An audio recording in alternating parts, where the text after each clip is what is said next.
Tools for writing the winning offer. Are you a home buyer in a hot market, or what's often simply called a seller's market, where you've got to outcompete other buyers in a bidding war in order to purchase your next home? Well, stick around, because in this overview video, we're going to take a look inside of my toolbox of tips and clauses that I use to get my clients' offers accepted. Hey everyone, I'm Michael Kreslowski of Team K Realty with RE/MAX Integrity in Corvallis, Oregon.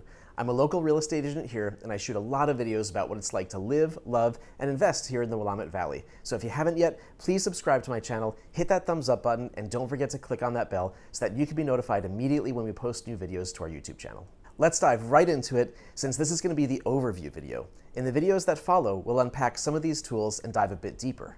Be sure to stick around until the end for bonus content where I share a specific example of how I combined these tips in an offer I wrote for myself that is being presented tonight.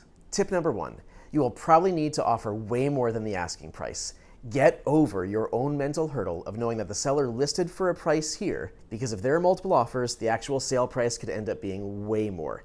In the Corvallis market, where I spend most of my time, it seems like that for every offer that shows up, the price of the home increases at least $5,000, and that's just a casual observation, not an actual rule or stat. It is not uncommon for homes to receive 3, 5, or 7 offers, and I've seen more than a dozen offers on a listing before. As of this moment, the largest escalation clause that I've written was for $100,000 over the list price of a home.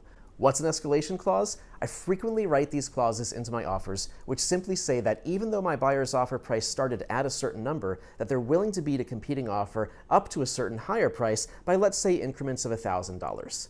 In the next video, we'll unpack this tool and dive deeper, and I'll give you the actual verbiage. For now, spend until it hurts. The max price of your escalation clause should be so high that if someone else beats it by even a tiny bit, that you have no regrets. Tip number 2.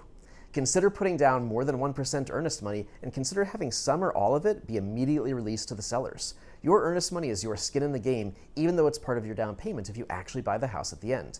A small earnest money deposit does not send a good signal to the seller. Earnest money of 1% of the purchase price is typical in my market, and you might want to put down more. If you're really wanting to raise the stakes, you can write verbiage in that some of your earnest money, such as half, is non-refundable and immediately released to the sellers upon deposit. That's a great way to show that you are confident that you'll close on the purchase. Want to know a little bit more about earnest money in general? See my earlier video linked here. Tip number 3, pay your own closing costs. I'm going to go ahead and make a broad and sweeping generalization in saying this, but if you are buying a home in a strong seller's market like the one that we're in here, don't bother asking the seller to pay your closing costs. You've got to cover your own. The seller will have closing costs, and so will you as the buyer, and you need to figure on covering your own. Buyer closing costs are things like loan origination fees, escrow fees, title insurance, sometimes realtor commissions, property tax prorations, and homeowner's hazard insurance. Your lender is the best person to discuss these with at the start of the process, not the day you decide to write an offer on a home. It takes more than just the down payment to buy. You need to plan and be prepared. And just like before, you need to be ready to jump over your own mental hurdle in this regard. A full price offer that asks for the sellers to pay $5,000 in closing costs is not a full price offer. Tip 4, waive the home inspection, or at least have a short inspection time frame and likely promise no repairs. My colleagues in larger markets like Seattle have been saying for years that buyers have been writing offers without inspection contingencies at all. That's right, their buyers are saying to the sellers, just accept our offer, we won't even do an inspection. Now sometimes that's because they got permission to pay for and conduct their inspection before even writing an offer, but at the moment, that's not very common in the Corvallis market. If you are a client of mine and you're watching this video because I told you to, here's what to expect. Instead of writing a 10 to 15 day inspection time frame, we'll probably want to do a 5 to 9 day inspection time frame. This is less time where you've got an easy out of the deal, and that makes your offer more competitive. I will also almost certainly ask you to consider promising no repairs. Why? Because the 5 other offers you're competing against are doing just that. You've got to compete if you want to win. I know what you're thinking. What if there's a catastrophic issue? You can still back out if there's a total deal breaker of an issue uncovered that surprises everyone, since you're retaining the inspection contingency. You're just promising no repairs. What about covering part of the repairs, like up to a specific dollar amount? I gotta tell you, in a competitive situation, that's often not good enough. We'll unpack this further in the upcoming deep dive video on waiving repairs, but for the most part, no repairs.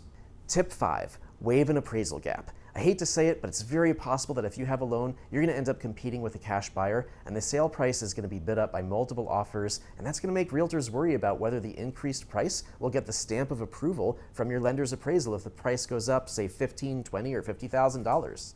This is one of the reasons why cash offers are so good. They don't have to have an appraisal. So what can you do? Talk with your lender about options to structure the loan and down payment amount so that you might have the option to say as part of your offer that in the event of an appraisal value that does not support the purchase price, that you'll cover the difference in cash up to a certain amount as long as the appraised value was at least the initial asking price, so you're not writing a blank check. For now, I just want you familiar with the concept, even though we might unpack this more in depth in a future video. Talk with your realtor and talk with your lender about this ahead of time so that it can be a tool in your offer writing toolbox. Tip 6, be flexible with the proposed closing date and possibly offer the seller free occupancy after close if helpful for the sellers. Let's be clear on this. When you write an offer, you have to put that the purchase will close on or before a specific date. You can't just be ambiguous and say you'll close as fast as possible, or on the flip side of that coin, that you'll give the sellers as much time as they need. Neither of those are contractually valid or enforceable. But you can still accomplish your goal in this regard. Just have your realtor pick up the phone and talk to the listing agent to find out what the sellers want and do what you can to give the sellers exactly what they want. Remember, if you're watching this video, it's because the market is in their favor, not yours. The seller probably wants to use the money from the sale of their home to buy their next place to live. Propose a closing date that works for everyone and consider giving them a few days or a week of what we call occupancy after close at no charge so that they can move out and clean the house for you. An occupancy after close agreement can still say that if they don't actually move out on day 7 after closing, that there are penalties, of course, and it can be a great way to make your offer stand out and beat someone else's offer that wants to charge them rent for a week. Think big picture here and just get the house. Tip 7. Don't ask for appliances that aren't included. I know, it can be brutal buying a home in a competitive seller's market. You might be thinking, we're giving them everything they want, 20 grand over asking price, and they still want to take the fridge or the washer dryer with them? Yes, they do. It's probably clearly advertised on the listing which appliances stay and which go. If it's not, again, have your realtor simply ask.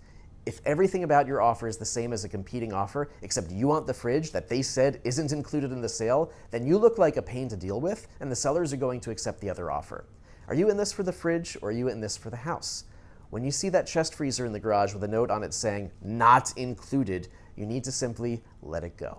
Tip number 8. Write a love letter to the sellers. Okay, don't actually write a love letter and come off like a creepy stalker, but consider writing a brief emotional appeal letter, or even take a little video to have your realtor email to the listing agent to be presented with your offer.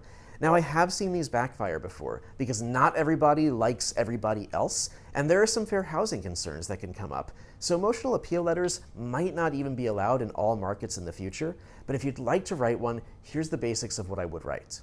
First, just introduce yourself, tell a little bit about who you are and why you love this home and its neighborhood. Praise the seller if applicable. Tell them what you appreciate about the home and the care they've taken of it. Finish the note up with gratitude. Let them know that you really appreciate them considering your offer and that you hope to be able to work together on their home. Never neg. If you write a letter saying anything negative, you are shooting yourself in the foot. Don't be that person that tries to explain how you would have offered a little more if not for the steep driveway or the dry rot on the porch. Think of the scene in the movie The Kingsman, where the guy is hitting on the girl in the bar saying something like, I don't normally go for women with big teeth, but you just make it look so good. Okay? Negging is asinine, and you are courting the sellers. Approach them by presenting positivity only. They know they have a steep driveway. They're looking for a buyer who loves everything else about their home. Tip 9, use a reputable local lender. If you've used all the other tools and you are neck and neck with a competing offer and you're using some lousy online lending company and your competition is using a reputable local lender, you will likely lose. Bonus section. It just happens to be that I literally just submitted an offer for a lovely home in Corvallis that I would like to live in personally. The highest and best offer deadline is 5 p.m. this afternoon. It's about 45 minutes away. Here's some of the things that I put into this offer to make it stand out. Will my offer be chosen? You'll just have to tune in later to find out. First, you should know that this house was listed for $375,000. I started off by writing an offer for $380,000. There was no way this was going to go only for list price, so this was more of a gesture and a way of acknowledging that. I wrote that the earnest money deposit would be $5,000, which is actually a little bit more than 1%, and that we would have a decent down payment, 20%. I put an escalation clause going up to $400,000. Instead of saying that I'd beat competing offers by $1,000, I said I'd beat them by $5,000.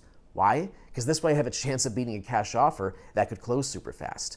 I said I would love to have the included furniture, but would remain absolutely flexible on this if the sellers changed their minds. I had my inspector pencil in a home inspection as soon as possible and reserve the spot for me, which allowed me to write the offer with a very short 5-day inspection time frame.